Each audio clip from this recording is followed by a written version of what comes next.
What were you initially told about Jacob?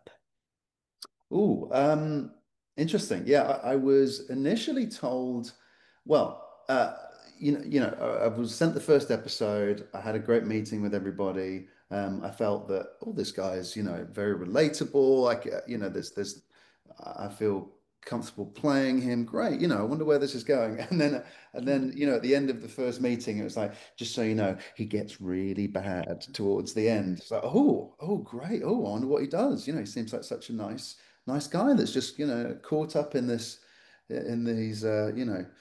seductive plans, but I wonder where it could go. So, yes, I wasn't initially aware that he Mhm. was going to end up doing some of the things he did. So, yeah, it was really exciting when those scripts came in and that was revealed where he was going.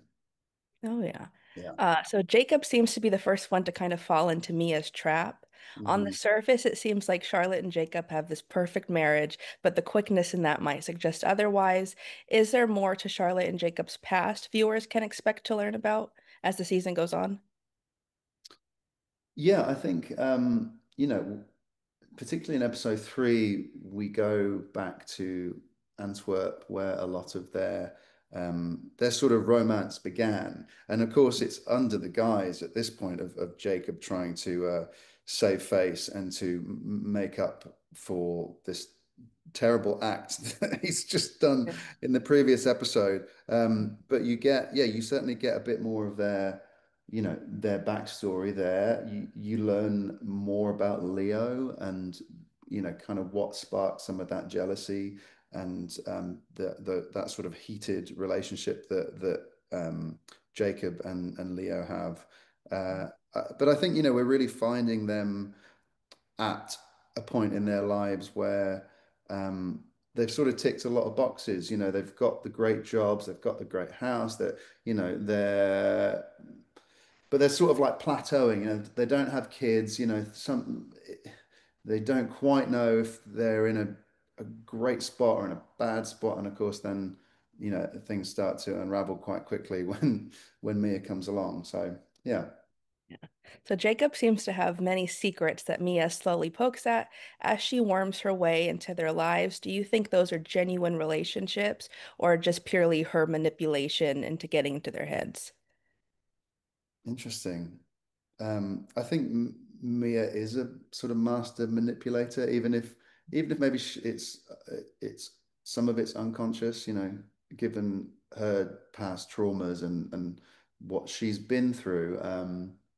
But no, I certainly think that she she uses those skills to get what she wants, to put Jacob in a corner. It's that first taste we get when I guess I think it's episode three when um you know her and Jacob have slept together. There's this chemistry, there's this thing that Jacob thinks might be going somewhere, thinks that, oh, damn, maybe we're having an affair. Maybe this is going to be my new relationship. And she instantly kind of like blackmails him straight away. And you realize that, well, Jacob realizes that, oh, actually, she's actually after Charlotte. And then she uses the drug abuse and the stealing of pills as a bit of blackmail. And I think that's a penny drop for Jacob where he realizes that, oh, this isn't what I was thinking I was getting into, and I've got to be really careful now. Yeah. So, of course, this is a different story compared to season one, but Mhm. can viewers expect kind of little references to season one or callbacks in any way? Yeah, I mean, I think it's great that we have Alan, Hugh Dennis's character, continuing. Really is, and he's such a great presence in the show, and also, it's his character did some awful stuff in series one, and it was sort of sleazy and and disgusting and perverted. But actually, like there is an element of that is watchable and bingeable, and that's kind of like the depth and the darkness and the drama of the show. So I think he brings a bit of that kind of that darker past into series two. Um, we get references at the very beginning, and of course we are in the same cul-de-sac. We're straight back to the town, and I loved that when I read the first episode, it pans down the street. You end up where you think you're going to go back into Danny and Becca's house or Pete and Evie's house, and we just pan one house over, and suddenly it's this whole new welcome to this new world. So there's things that are familiar, and I think we build on the strengths of series one. I think the writing uh, really figured out what worked, and we lean into it even more, and it gets even wilder, I think. Oh, yeah. Mhm. What about this season specifically do you think will captivate viewers? I mean, I think they do a really great job in the first three episodes of just getting viewers to a place where they have to know they have to know what happens next. Mhm. Particularly, episode two after the ball where Mia seduces Jacob for the first time at the house and they sleep together in front of Jacob's passed Mhm. out wife. It's Mhm.